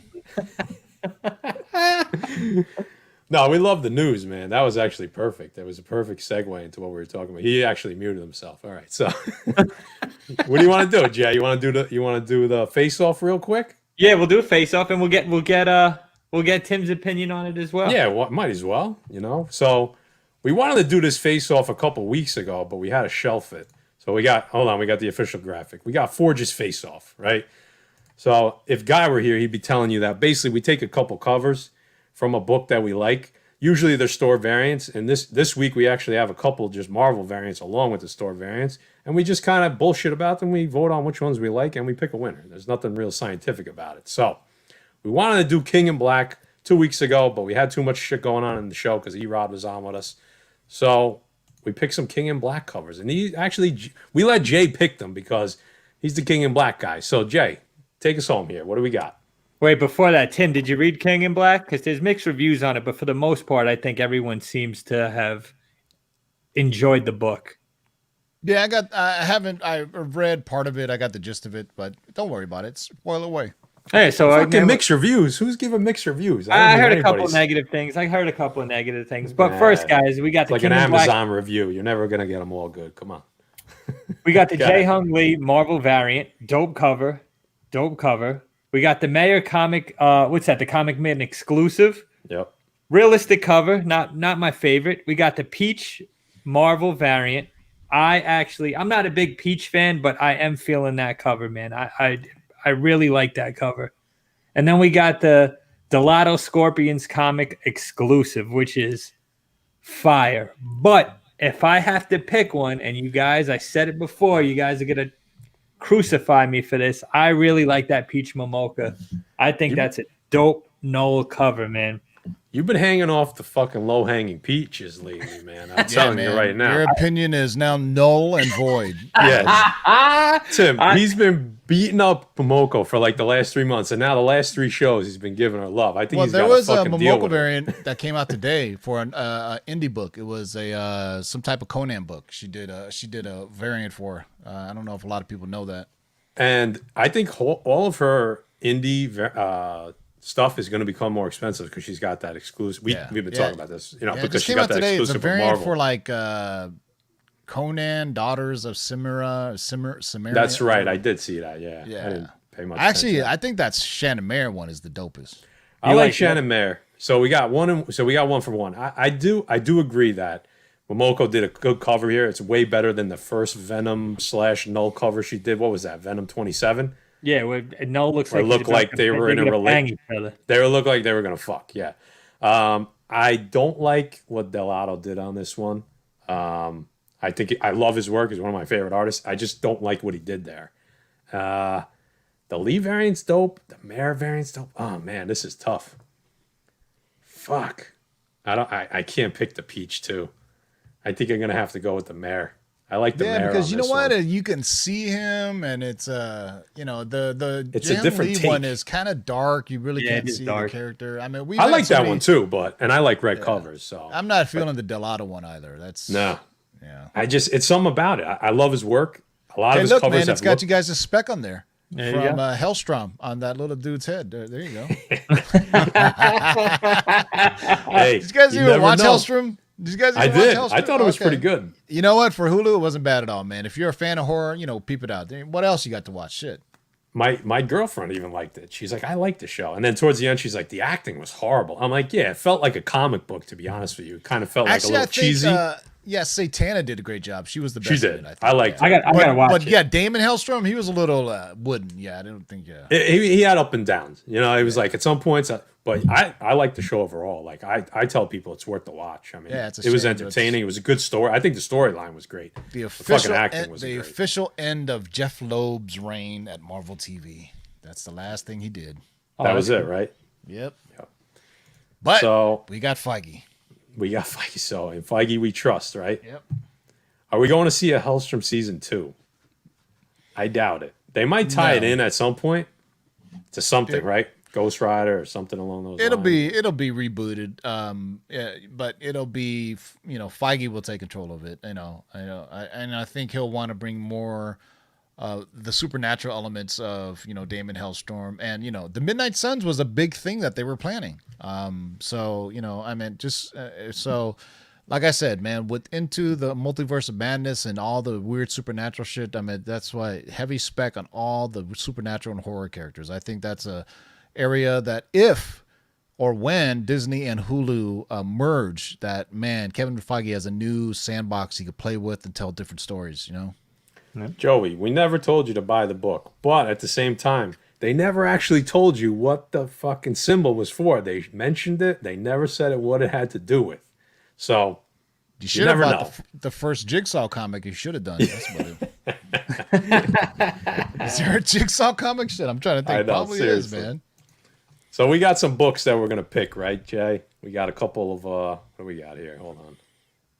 We got our Fantastic Four books. That's kind of corny, but we love it. It's the books that we're a little bit of a fan of right now. Nothing's. It could be a spec. It could be a key. It could be nothing. It's just something that we're a fan of this week that caught our eye.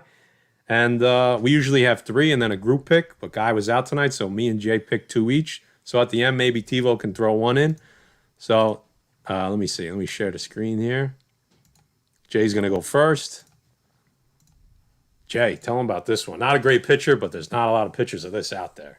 All right, guys. This is the Mexican Venom 3 Lamoli Comic Con 2020 exclusive, guys. This book So here's the thing with this book. This book was very hard to get. It's a foil cover. Obviously, it's that third print cover with technically first null cover, whatever. If you want to get into third print, whatever it is. Interior art. Yeah, exactly. Interior art. So this book was only being sold in Mexico. So I reached out to my boy Uni X. I got to give him a huge shout out. He had family in Mexico, and I was like, X, you got to get us this book. I'm a big Null guy. You got to get me this book. He made it happen. It's on its way here. It's getting shipped out to CGC for a double sig with Stegman and Cates. But I just love this cover, man. I think it's so cool.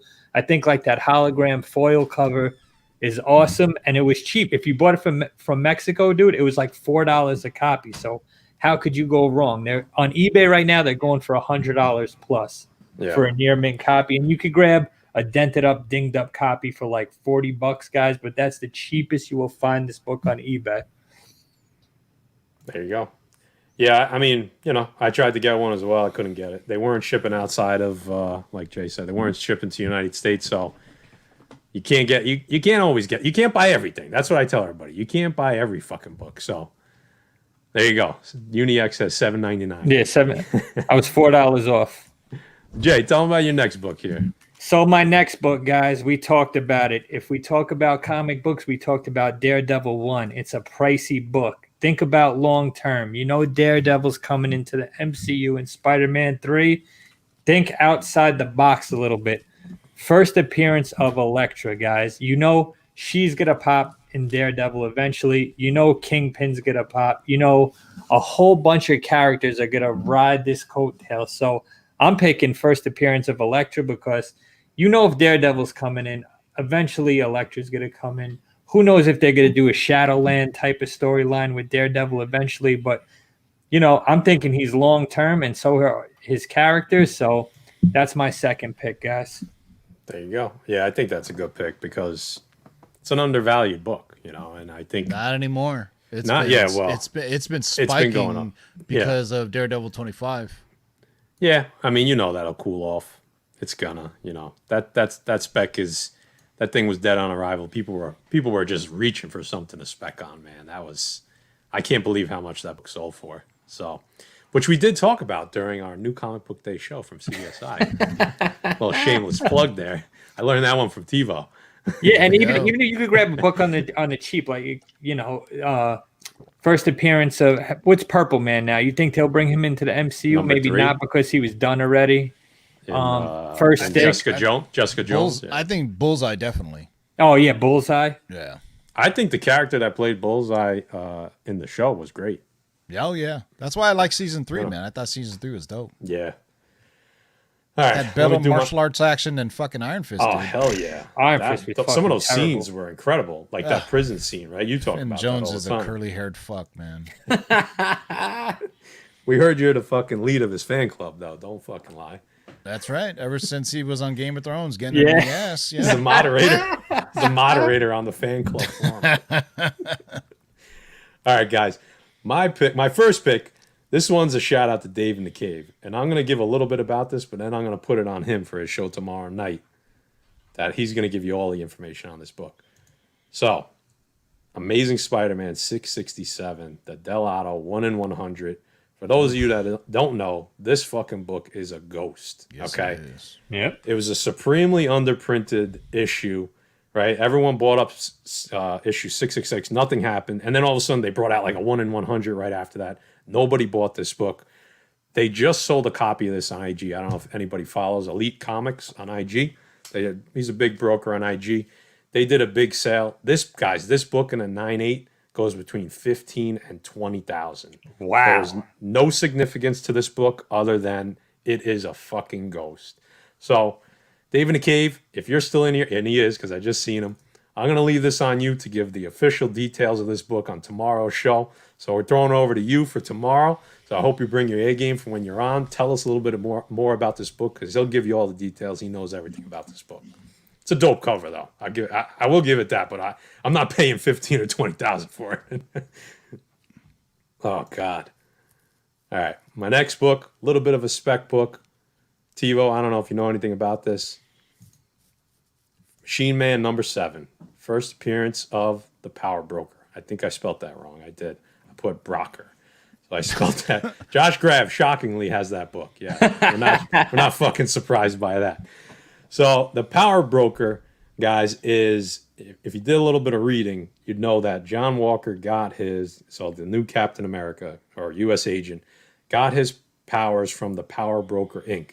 And they're basically a company that you paid to get superhuman strength from.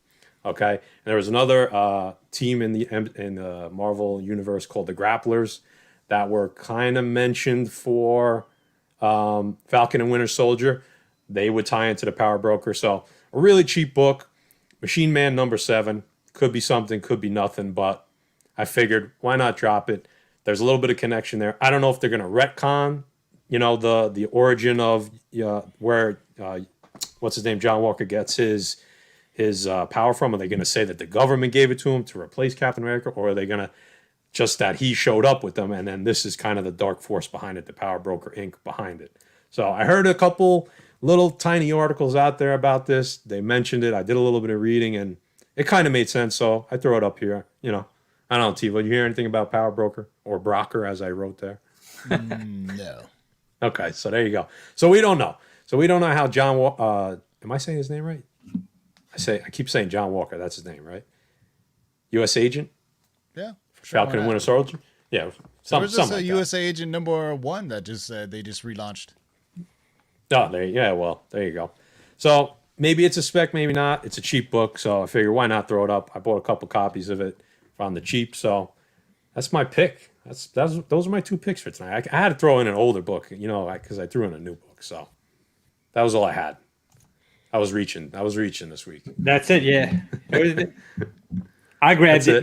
Matt told me. He said, "Yo, you might want to grab this." I think I picked it up for $8 on eBay. Fuck it, right? It's worth a shot. I don't get any picks. What the fuck? I just said, go ahead, bro. It's on I don't have any graphics for you. That's why I put you up on the screen. All right, I don't have graphics. I do have some books here, but the other ones I don't.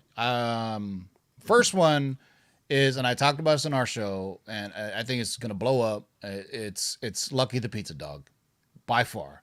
People love cute little animals, so it's Hawkeye 1, Hawkeye 2, and Hawkeye 11. Contrary to what a certain app says, issue #1 is not the first appearance of Lucky the Pizza Dog. It's the first appearance of Erod the dog, because he belonged to the Tracksuit Mafia. Issue #2, he's named Lucky the Pizza Dog by Hawkeye. Issue #11, he actually is a book told from his perspective, and he goes, "My name is Pizza Dog." So those 3 issues. There you go. Also, since all the Kate Bishop stuff, I'm not going to talk about the obvious ones, but these are the ones that I think are kind of ancillary, that are on the peripheral of which they are. So basically, they're the first time she's ever been called Hawkeye. The first time. So this is Young Avengers #6. No, this is Young Avengers Presents Hawkeye #6. Yeah. This is Young Avengers #9. Like, I love this run, by the way. This is Young Avengers #12.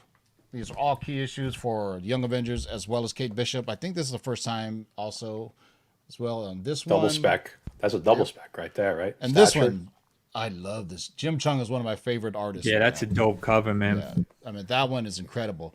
And this is one of those interesting things where they spill over into other titles. So we were talking about it yesterday on our show, or in our pre-show, that Young Avengers Children Crusade, go look at the prices on those books right now. That is a Jim Chung story told about the Young Avengers and Scarlet Witch and her kids and everything. I don't know if you ever read it, but it's absolutely a great read. It's like a 12-issue maxi series, but issue #1 there's variants going for a couple of $100 right now for Children's Crusade. So if you ever see a Avengers Children's Crusade #1 at your LCS, snatch it up. Because I think once people buy up these Young Avengers, obviously they buy up the first appearance of Kate Bishop. Yep. That Young Avengers Children's Crusade book is going to be hot as well. Anything. Because they just released a picture of her in this costume today, basically. Yep. That's all over IG today. And those books were like pretty affordable, and you could find them in dollar bins up to a few months ago. Yeah. The first time I heard about the Hawkeye series and or the first time I heard about Kate Bishop. Remember, they thought that was her in Avengers Endgame. I started buying these up like crazy. I started buying these up like crazy. Just wherever I can find them. And then there's other weird books like this one, like Stature and other ones. I mean, I've always been high on Young Avengers #1. It's one of those things where there's a ton of first appearances, and that seems to be the trend if you've been noticing, right? So Young Avengers #1, New Agents of Atlas, more recently Strange Academy, and most recently is The Union. I'm high on that book too because it features a bunch of first appearances. Yeah. I don't know if you're ready yet. No, I don't care about reading it right now. I mean, for me, like one issue doesn't really. I got to give it at least a story arc to be able to this is good or this is not. But either way, it features a bunch of first appearances, and I love Captain Britain and that whole kind of goofy thing, the MI3, MI6, whatever the hell they're called, the kind of the myths, the mythical side, because I love Arthurian legend and how they did that. But I think the Union's got a good chance to have some new characters, and I think eventually, who knows, they're going to pull from it because Captain Britain is coming, and it would behoove them to. That's another thing they could put on Disney Plus is some kind of Captain Britain Corps, something along those lines. Get the UK people all excited about it. So that's it, man. I think that's what I like. All these everybody knows first appearances, first issues, but like recently I've been thinking like team first appearances because you're getting 4 or 5 first appearances in one book. Yeah. And also first meetings. You guys were talking about it earlier with the first meeting of Daredevil and Spider-Man. I would behoove you to go look for the first appearance of Spider-Man and Moon Knight as well. Yep, absolutely. Any characters you think they're going to change? I just recently picked up the first appearance of Spider-Man and Doctor Strange, which is Spider-Man Annual #4, Silver Age book. But, because he's been cast in that. So it's just a cool thing because if 2020 has taught us anything, people will buy on the littlest piece of news ever. Absolutely. Yeah. Remember, we were it was a couple weeks ago. I think you were on Twitter, and I think I jumped on there with you. We were trying to figure out Daredevil and Spider-Man's first meetup. Remember? Yeah. It was a couple weeks back. Yeah. Because there was like 4 or 5 books that it could have been. They were in a book together, but they never met. And then there was another book. There was like 3 books in question. I forget what it ended up being. You know what?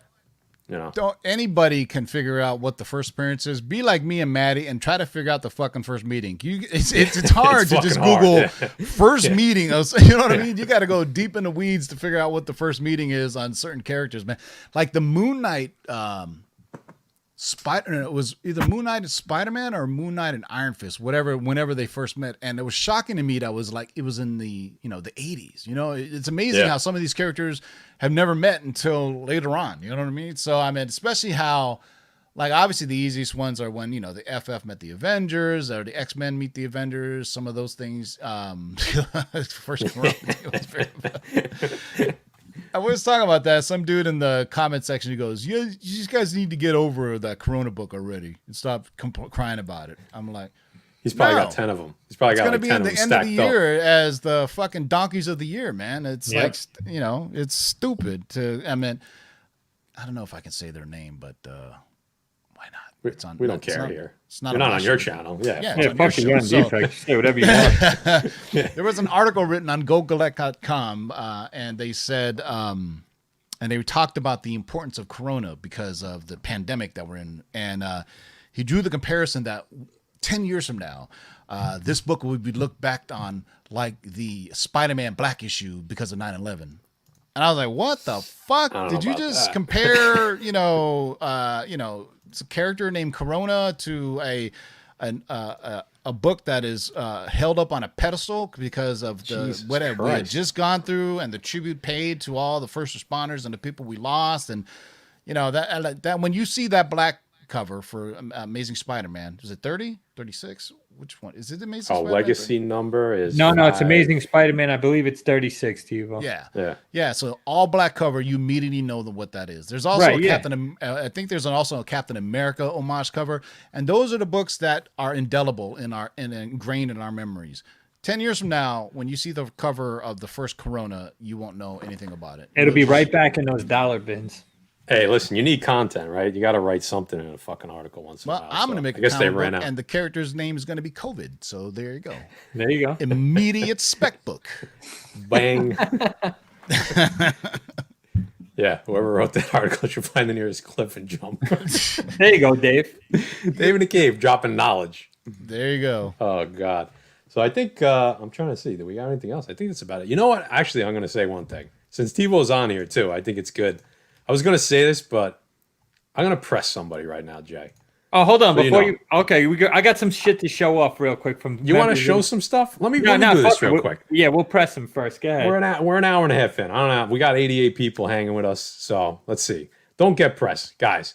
With all this news out there that's been coming out from the scoopers, okay? And I'm not going to include TiVo in this because he does it differently than a lot of these guys on Twitter and somebody. All they fucking do is bitch and complain about who said it first and when I said it versus when he. It's bananas. It's like, shut the fuck up. Well, I said that he was going to have red hair, but he ended up having white hair, so he was wrong, and I was. It's bananas. It's out of control. TiVo says something. He basically is like, here's when we dropped it, and that's all he says. These guys, they write articles about that. They wrote it before X, Y, and Z, and Mikey had it wrong because he said he thought it was going to happen, and it wasn't down to the minutiae detail. They're such little bitches online. It's ridiculous. Yep. These scoopers are ridiculous. They are. Some of them are the experts at being vague. Like oh my god! Exactly. Like that Daniel RPK guy who charges you a Patreon for it. I mean, here's the thing: we don't charge people for what we do, right? We just do it for the fun of it, so people get a leg up. The community and the love of the game. Yeah, I mean, people, and he's paying, and he's like, and he'll just say a blurb, one sentence, where we try to delve into the weeds. Like sometimes I'll get a list, and I'm like, I got to figure this out, and then I'm piecing it together. I was like, well, doing comic book research, this is what looks like it's going to happen. Maybe it's going to be Annihilation Wave, or maybe it's going to be this, that, the other. And a lot of these scoopers, they have Wikipedia comic book knowledge, right? As opposed to, people who read it, who kind of know what people are doing or how trends are, and believe it or not, I think Marvel and DC, they see what's hot and what's going on, right? I mean, trust me, Punchline is going to come out soon. They saw how hot Punchline was. They saw how hot Naomi was, and they made a CW show about her. They didn't even know about Wonder Girl, and they made a show about her already. And, people think that little girl, the Avengers Annual or Wonder Woman Annual number 4 is her. Shout out to James. I hope it hits for you, brother. But, I don't know about a little Brazilian girl playing jump rope or playing with a rope could be her, but I mean, that's why I used to get into these Twitter fights with people, and then I was like, you know what? It ain't worth it, man. Yeah, it ain't even worth the aggravation. It just stay in my realm. I said, come on over to YouTube, and if you want to try to talk some shit, try to talk some shit. Yeah, show your face. What I don't like is the guys clowns that pick out fucking 40 theories. Oh, this is gonna happen. And then one eventually I got it right. Yeah. out of 40, and then they're like, oh look, I told you. Dude, that's like 4chan. Yeah, right you there, picked man. out every possible scenario that could have fucking happened, and one just happened to hit. That ain't yours, dude. But even if you want to do that, where I lose it is, why are you shitting on somebody else? Right. Shut the fuck up. Like, if somebody got it wrong, shut the fuck up. Who cares? It's all about the fun. That's what they love to do. They love shitting on. And I see Mikey's name in there a lot, and it pisses me off. I have no connection to Mikey. I see what he writes.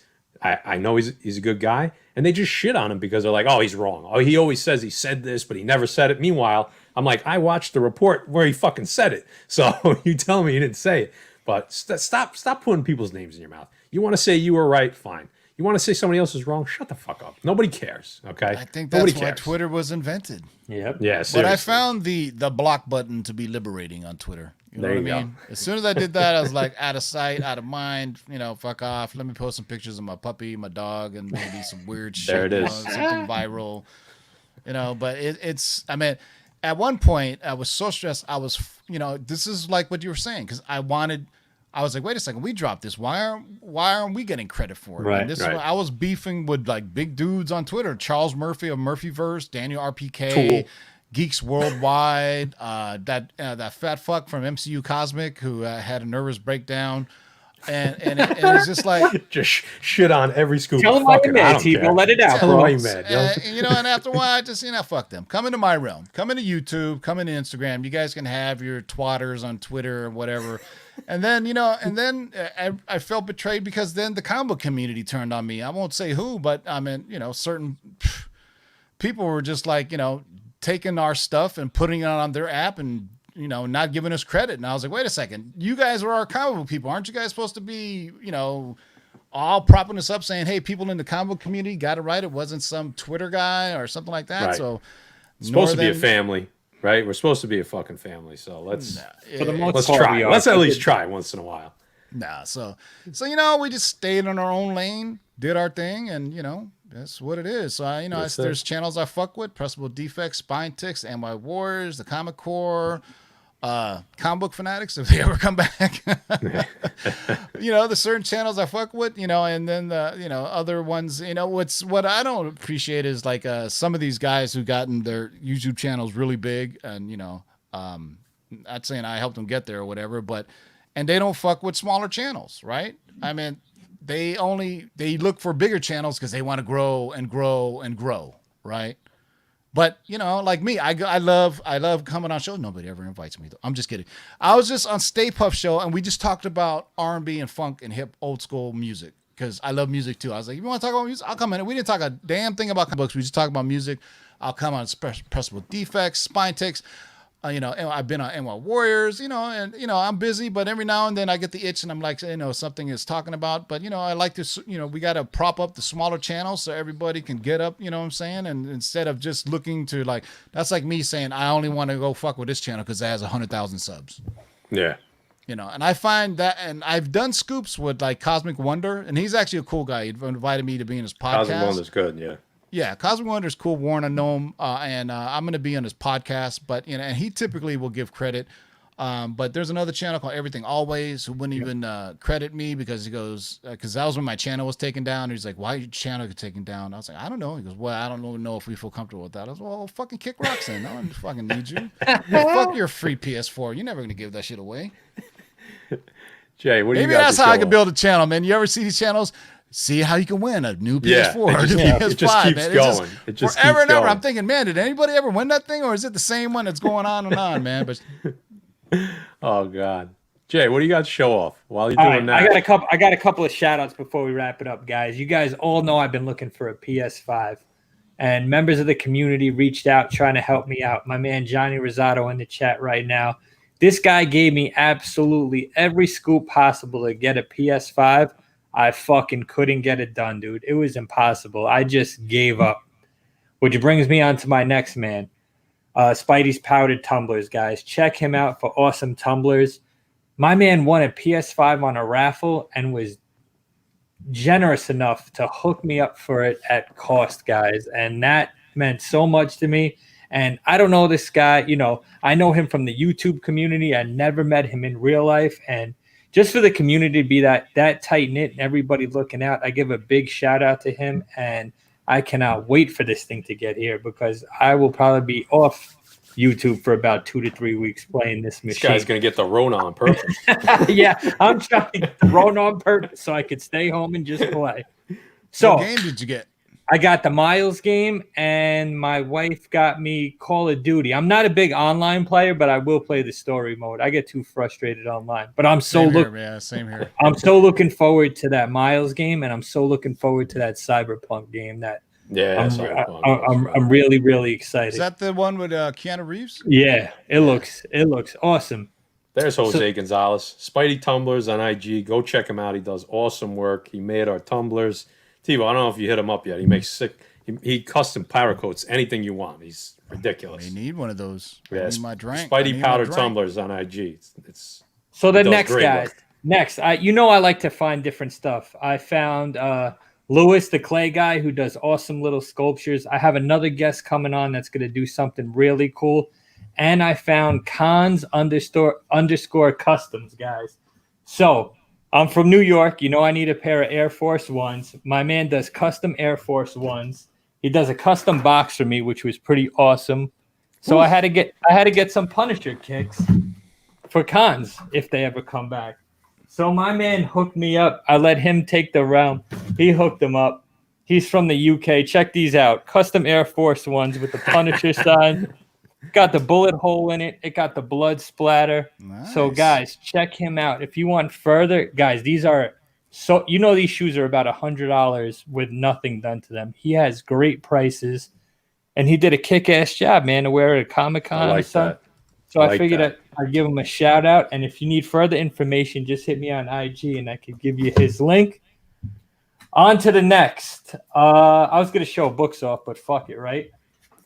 I'm not going to show any. My man, Matt Stivoletti. He's 17 now, Matt? I think he's 17, 18, somewhere in that area. 17-year-old. He's usually always in our chats. I didn't see him here tonight. He was in here tonight. Was he? Yeah. He did a custom Punisher drawing for me, dude. Look how this looks like a young Mike Zeck the way he did this. Damn. Yeah, it does. He Holy killed shit. that. Yeah, I had it in a frame, but I took it out just to show you guys, so I didn't get too much of a glare. But this is his original piece, guys. It's not a print. He killed that, man. Yep. And he also threw in an awesome Black Panther print that he did. But this kid's 17, and look This at kid's, the detail. I remember when we first started Jesus. talking about this kid, I told him, I said, yo, don't forget about us when you get big. Yeah, 'Cause he's, so I mean, I have some from him too, I think. this is going up in the man cave, guys, and follow him. You could either hit up me or Matt. We'll give you the link to him. He'll get you a custom, whatever you want done. He'll draw up for you, and he has great prices. And why not support, the youth of the community, man? This is a 17-year-old kid that's killing The things right Utes. now. The Support youths. the That's Utes. it. The Support the youths. youth. The youths. Yeah, he's on IG. Double A. I'll send it over to you. All right. You know what? I'll put it in the. I'll put it in here. Jay, we got anything else? Let me get this. Let me get Matt's. That's it, guys. We thank you for joining us tonight. We had a special guest on who dropped a ton of knowledge, guys. You know what books to get. This man knows his stuff. At Pressable Defects here, we also do our research. Hopefully, we put on a good show for everybody. We're glad everyone was in the chat tonight. I think we're up to about 101 I've seen. We appreciate it, guys. We get a kick out of you. This is why we do it. We love the hobby. We love collecting. Like Tim said, this guy could charge for his knowledge. He doesn't. He wants to pass his knowledge on to the community. And, it's all for the love of comic books. There's a lot of hate in this community, but I think there's more love in it. So I'm happy to be part of this IG community and this YouTube community. And I thank everybody for being here tonight. Tim, parting words? Nope. Great being on here, guys. You guys doing a great job. I will. We got our Shakers list tomorrow at 6 p.m. Pacific, and then on Saturday around 5 or 6 p.m. Pacific, we got a Morbius scoop with the long-term spec list. And if you guys check your private chat, you may have seen something. I did see that. For your eyes only. That's it. There And, you go. For allowing me to be on the show, you got the long-term spec list. There we go. I appreciate that, Shh, but Tim. don't Thanks tell for coming anybody. on. Thanks for sharing the news, the couple little scoops you gave us. Thanks for chopping it up with us. Guys, when you get out of here in about 15 minutes, Very Gary's going on with Reggie Collects on his live show over on Reggie Collects YouTube channel. So go and check that out. Support Very Gary. He's a big friend of the show. What else we got coming up? We got our 1,500 subscriber giveaway. I mean, we're basically at 1,500. We didn't announce it yet. We'll probably put together the video this week about how to enter. So we'll do one of those. I feel like we just did the 1,000, right, Tim? I mean, that was pretty quick. So That's when you're doing good, or that you're procrastinating, where you haven't, like yeah, when seriously. Exactly. Yeah. The new comic book day, the CBSI New Comic Book Day show will be back next week. We just didn't do it this week because I wasn't feeling great. Jay, I think we're doing a King in Black 2 review, right? The number one was a hit, so we're going to keep doing Number it. one was a hit, guys. We picked out a couple of Easter eggs in there for you, and we got a special guest. I'm gonna let it be a surprise. We're going to wait on that one. I was just going to ask you that. We'll drop a couple of hints, but we got a real special guest coming on the 23rd, which will be our next live show, guys. And then we'll be doing our 1,500 giveaway soon. And we had a bunch of great community members reach out and throw us some stuff to give away to the community. I don't really like giving stuff away. I want people to watch us for what we are, not for what we give away. But we're giving back. We always hope that sometimes- somebody that's in the chat wins. That's what we want. Jay will be giving away his PS5. nah, Yeah, fuck right. Yeah, that. fuck That shit that. ain't going nowhere. Listen, So guys, Jay said he's not going to tell you who the guest is, but we all know here Jay can't keep a secret for shit. So at some point in the next 3 days, I'm sure you're going to find out who it is. Donnie Cates. No, it ain't Donnie that's Cates. 2021. That's where we're getting Donnie Cates, and we're gonna have TiVo come in. I was gonna drop it tonight, but I want to give little subtle hints, and then I'll make. All it, right. So he'll probably give it to you before the end of the weekend. So, guys, on the way out, make sure you hit the like button, hit the subscribe button if you're not subscribed, hit the notification bell, and leave a comment. Tell us what you like. Tell us what we sucked at. Tell us if we should bring TiVo back or not. Ooh, that's pressure. It's a lot of pressure. Yeah. I think that's it. And of course, friends of the show in the description. TiVo's in there, obviously. Finally. He's been in there. I went back and I made sure you were in all the past ones too. All right. All right. You've been in there solid for like 2 months now. 2 months solid. Okay. 2 months. At a minimum, maybe 2.5. Okay. Well, right, we'll see guys. what happens after the first trimester. You know what I mean? That's when you know the baby's safe. That's there true. you go. That's There you very go. true. All right, guys. Appreciate you guys joining us tonight, and we will catch you in 2 weeks. Later, boys. And Later, girls. guys. I always forget the girls. Fuck. That's why we don't have any female viewers.